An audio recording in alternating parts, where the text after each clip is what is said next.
Michael Lee from The Athletic was in Philly last night. Maybe Elton Brand was kind of pushed by the fans there to make this trade. Michael, what's going on, man? Hey, what's going on? All is well, and I was following you on your tweets last night, and it seemed like the fans were restless last night in Philadelphia, and maybe Elton just said, all right, I'll appease you guys. I'm pretty sure it was more about trying to make a good team than the fans, but they were getting drilled by the Raptors, and the fans were getting a little restless. And Elton Brand, for fans who don't know, or maybe not at the arena, Elton usually has a seat, opposite the Sixers bench and sitting with the media, and so he's always very visible at every game. So I guess it's just for opportunities like this for fans to be expressive. A lot of times people go up, shake hands with them, and talk to them. And last night, there was one fan in particular who just kept going at Elton the whole time he was sitting there, saying, Elton, Anthony Davis is available. You got to get him. And, let's try to get Nikola Mirotic. And, he was just giving him all sorts of suggestions. And at one point, Elton just kind of looked at him annoyingly, enough already. And the guy shut up. But then when Elton got up out of his seat at the end of the first half and was getting ready to head back to whatever, a suite or something, the guy was like, hey, Elton, just get something done. And then Elton said, I got you, and then walked away. I don't think anybody expected that, a couple hours later, he was going to pull up another stealth-like trade. I mean, this was moved silently and at night, late at night, because I swear I went to sleep at around just before 2, and 2:15, the reports came up, and I woke up this morning just like you, oh, snap. He actually pulled this off. Yeah, at Mr. Michael Lee to follow him on Twitter and what happened last night. So he says, all right, I got you, but he didn't pick up the phone, obviously, last night to get this thing done. But No. when did they start when did this deal kind of start to materialize? Because it's one of these deals. The Clippers do such a great job of being stealth about stuff, but when did this thing start? So do the Sixers. They do the same. They've had discussions for a couple of weeks, and, of course, things intensified over the last couple of days. I think they've known all along. They've known from the moment they made the Jimmy Butler trade that wasn't enough. And, and I think that this stretch of games they've had against quality teams has sort of, pushed that message even further that they need to do a little bit more. And I think this is a move that basically solidifies their front court. They still have some concerns, in the backcourt and just how they're going to find somebody who can defend point guards. But I think it addressed what was, to me, their most glaring issue after trading Dario Saric and Robert Covington. And that was just the lack of depth up front. Getting Jimmy Butler, gives them a guy who's going to, hopefully pay for them. Hopefully they'll pay dividends in the postseason when the game slows down, and you need guys who can create more shot.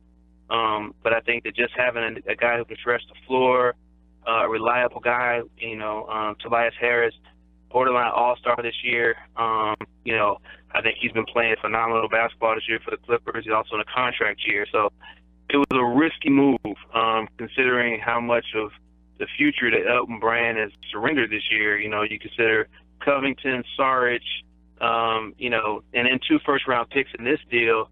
That's a significant piece, including the Miami pick that was really a value pick that they picked up at the draft last summer.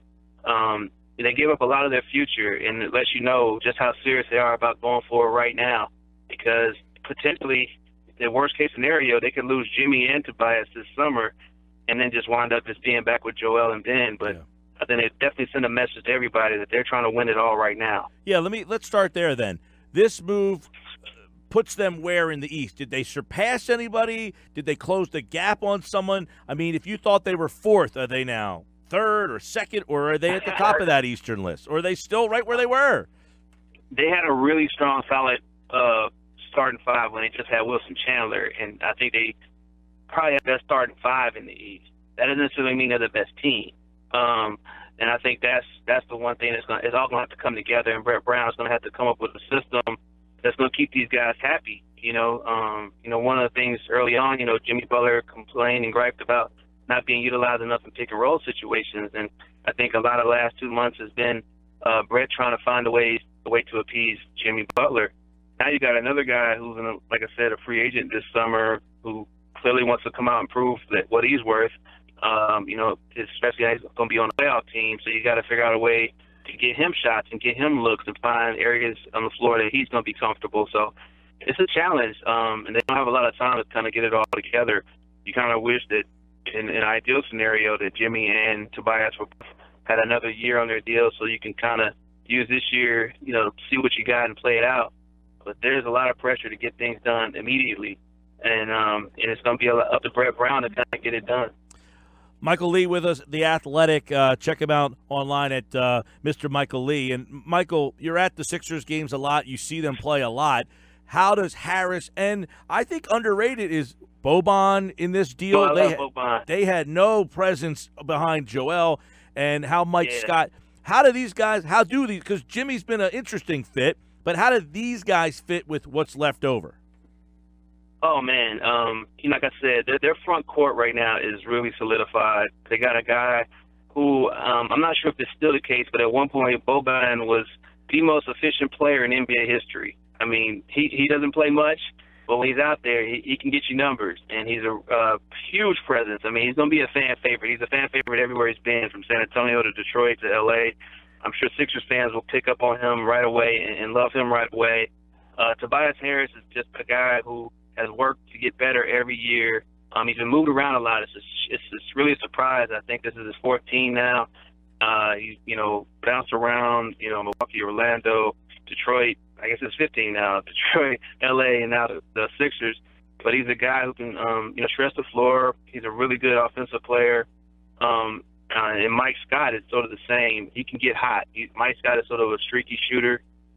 He's a guy that can, go on a big rush. Remember last year when he was in Washington, there was a stretch where he went a couple of games without missing a shot. He was just one of those guys that can really get going. I think what he does is he's an upgrade over Mike Muscala. Tobias Harris is a significant upgrade over Wilson Chandler. And Boban is a significant upgrade over any big man that they had to back up Joel Embiid. So their front court is solid. And I think that with this trade, Elton Brand basically said that his primary concern going into this postseason is not going to be, say, a Kyrie Irving or Kyle Lowry or even an Eric Bledsoe. It's going to be more about trying to shut down Jason Tatum and Kawhi Leonard and Giannis Antetokounmpo. Just having more wings, front court wings that can you can make them work on the offensive end or kind of attack them with multiple looks defensively. So I still think that there's still moves to be made. There's still going to be guys who wind up on the market from the buyout market who that they'll have to explore options. It's kind of crazy that they have two roster spots now that are occupied by guys who just won't be able to contribute this year, in Zaire Smith and Markelle Fultz. Is that definitive in your mind that they've given up hope on either one of those guys helping? Or, I mean, when they make this deal, do they make that deal saying that we think Markelle will be back at some point? And, I mean, because they're very light on guards. It doesn't sound like it, because last night Brett Brown was asked about Markelle, and he said he hasn't done anything. So he hasn't picked up a ball. So he's not even anywhere close to being in basketball shape or being ready to contribute. And the second half of the season, you don't have time to sit back and wait on guys. Same with Zaire Smith. He's a rookie. He's had some misfortune. He started off injured. Then he had a bacterial infection that sort of set him back. He lost a lot of weight. I think what this trade did was it sort of gave me thoughts that they are pretty positive about what they think of their future as relates to Zaire Smith, because they gave up Landry Shamet, who was he was a revelation his rookie year. He was a guy that came in and gave him some really good nights. He got hot against the Wizards the one night. I think he had close to 30, hit a bunch of threes. He was really shadowing J.J. Redick and trying to absorb as much wisdom as he could. He was a good guy that they could throw off the bench. So I think they're going to have to find another shooter to replace him. But I think that the buyout market, it could be fruitful. They'll have Wesley Matthews in New York. He might become available. He may go to a place where he has a bigger role, or he may just want to come to Philly where he has a chance to play for something and win. So they'll have options. They could also try to get Corey Brewer back as a guy who can be a perimeter defender and take some of that pressure off Jimmy to help him focus on his offense. So they have options. But the one thing you can say is that they're much more talented today than they were yesterday. And that's always a positive. Yeah, Mr. Michael Lee on Twitter. Michael Lee from The Athletic, talking Sixers, and we'll get into some NBA stuff. Overall, do you think that you said it's risky, but did you think the Sixers gave up too much to try to take a shot with Tobias Harris being a free agent, or do you feel comfortable with what they gave up? That 2021 pick seems to be the one that everyone's kind of raising their eyebrows at. Everything else seems to be, fair. But did you like what Elton Brand gave up to take a shot with Tobias Harris? Well, I guess, I was surprised with the 2021 pick, primarily because when you look ahead, eventually there's going to come a day where the high school players are allowed to get back in the draft. So I think 2021 draft is when the draft is going to be just stockpiled with talent from guys out of high school and for one and done. So there's probably going to be one of the deeper drafts that we've had in a while, just considering the influx of talent. So it was a thing that, a risky move in that sense, because you never know who's going to be there. But you also know that the draft is a crapshoot, and you may strike out. They had a moment right now where they could get a guy, like I said, who had a borderline all-star season. And I think that, if you're gonna, what's the phrase from Tribe Called Quest? That they scared money don't make none. And if you want to be about trying to win and you want to do something bold, then you gotta swing for it. And I give Elton props, because I think a lot of general managers, are scared. They don't want to get out there and make that move because they fear whatever the reaction is going to be, or they fear what if it fails. But I think sometimes if you want to be about it, you got to go for it. And I think he told me earlier this year that he just felt that the way Joel's playing, he's putting up MVP caliber numbers. It feels like the way Ben is playing, he's been an all-star this year, that these guys were ready, that these guys don't need to sit back and wait to grow up before, it's time to start, going for it. This is their time. Yeah. And the East is open. LeBron's gone. And at some point you got to take a shot. Yeah. And that's a point that now? I brought up earlier, Michael, is that Ben and Joel are not normal second and third year players. I mean, these guys are so skilled and advanced, and yet they still have so much more growing to do. But it seems that Joel is right there where he's ready to be the best player on a team that is ready to win a championship. He's been phenomenal this year. I don't think he gets enough praise or attention for just how good he's been. I mean, when you look at just his numbers, he's getting you 30 and 20 some nights. He's getting you 30 and 10, just routine, and he's carrying the squad, and you can just feel the impact that he's having. But some nights you look and you see late in the game, he's just dragging because he's just working so hard. Last night, and particularly he played 43 minutes almost, which is a lot to ask of him. So you want to make sure that you save this guy. Make sure he has something left in the tank when the playoffs come along. You don't want him fading at that point. You want him kind of getting stronger. And adding a guy like Tobias, that's the beauty of this trade and having some front court depth now, is that, there'll be lineups that Brett can kind of play around with. He's got 5 really good players up front, but they're not necessarily deep. But there will be a chance that he'll have 2 players, 2 of their starters or 3 of the starters, or all of them on the floor at the same time. So they'll be able to make up for some of the areas where they're deficient in terms of their bench. But they have the talent, I think, to kind of compensate on it because, like I said, they're starting 5. I can't think of a starting 5 that's as solid in the East. I mean, just in terms of talent. But, like I said, talent doesn't necessarily equate to wins, and we've seen that with Boston. It took a while for them to figure it out. They got to figure it out now. But it took them a couple of months. The Sixers just don't have that kind of time. All right, Michael, let's look at the league here. Anthony Davis, all eyes on him tomorrow at this time. Where is he? He is in L.A. You think they're going to get that done? No, but he's not playing for the Lakers. The New Orleans Pelicans will send him home and ask for his key card and tell him that if he really wants to be with LeBron, he can hang out with him for the rest of the season, but he won't be playing for the Lakers. I think that, that's kind of at a stalemate. I know the Lakers are desperately trying to get the deal done, but there's just no incentive for New Orleans to make this deal right now. They know that whatever the Lakers offer today, it won't. Their offer won't get any better in June or July. But Boston will be there. Whoever winds up winning the number 1 pick will be there. just New York or somebody like that. So they have a lot more options. And, Anthony Davis, to demand a trade 10 days before the trade deadline and expect him to just wind up with the Lakers, that's a lot to ask of an organization that, invested 7 years in you.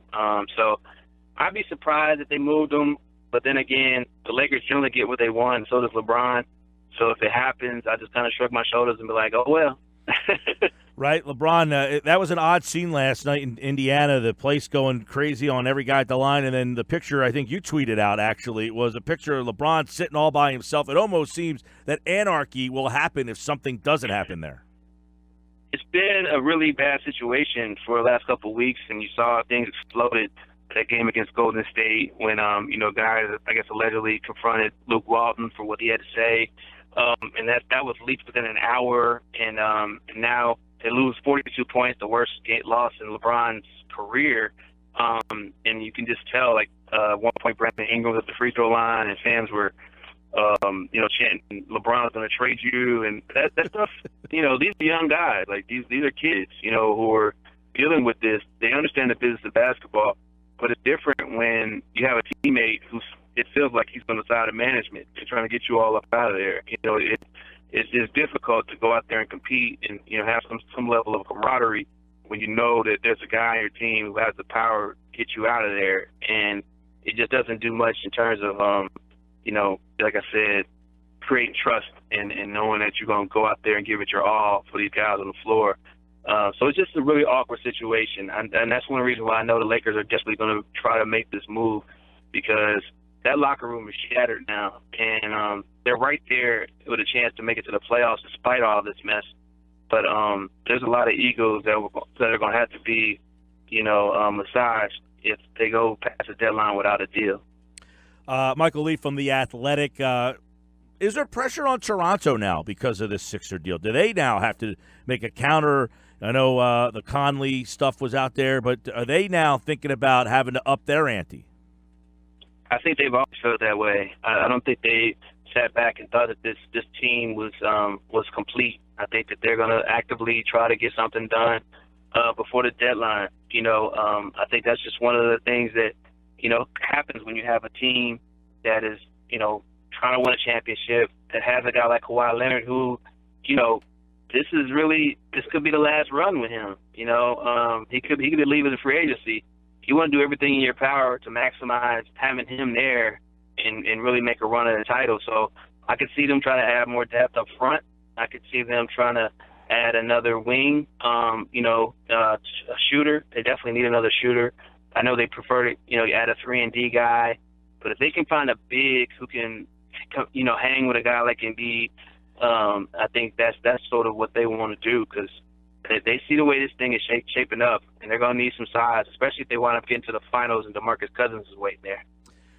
So much interesting things. Gasol looks like he could be moved too. Mike Conley, one of the, both guys. Those guys have unbelievable contracts. What about the guys in Washington too? The Wizards seemingly, having just a terrible season. The Wall story, awful to hear. But do the Wizards get active tomorrow? I doubt it. If they do, it'll be some move that's made around the edges. The John Wall news that he's going to probably miss next season as well as the end of this season. That's really devastating for that franchise. But I think they knew that he wasn't going to be around this season anyway. So to have this come up 2 days before the deadline, I don't know if it changes their plans any, because they weren't planning on having him anyway. This summer will be when they have to really evaluate what they're going to do. I think that the owner, Telly Jones, has made it clear that he still wants to make the playoffs. And as bad as their season has been, the Eastern Conference has been even worse. So they still have a shot at making the postseason, even though I think they're 10 games below 500 or close to it right now. At least they probably will be after they play Milwaukee tonight. But I just think that they're going to be focused more on the summer, probably making a major move to start to restructure their team. Because they just can't build around John Wall anymore, and that's unfortunate. I feel bad for him. I've covered him since he came in the league, and I know just how devastated he is, because I know how much he loves basketball, and I know how much he wanted to, deliver for Washington. But right now, he just physically can't do it, and his body has betrayed him. and it's just a tough situation. It's a sad story when you think about it all the way around. But I think overall the Wizards are probably going to be looking more towards making a huge move in the offseason instead of just right now when the goal is still to make it to the playoffs this year. They don't want to punt them this year. He's at Mr. Michael Lee on Twitter, senior writer for The Athletic, covering the NBA. You'll see him a lot at Sixer games covering the 76ers as they have now jumped to the forefront on the tip of the Eastern Conference tongue. We'll see what move Elton Brand maybe had. He made a minor move just a couple of minutes ago. Malachi Richardson is now a Sixer as well, so they do get a guard that could shoot a little bit. Pretty insignificant player in Toronto. We'll see what they end up doing there. But, Michael, we'll see you up there in Philly soon, pal. Thanks very much. Appreciate it.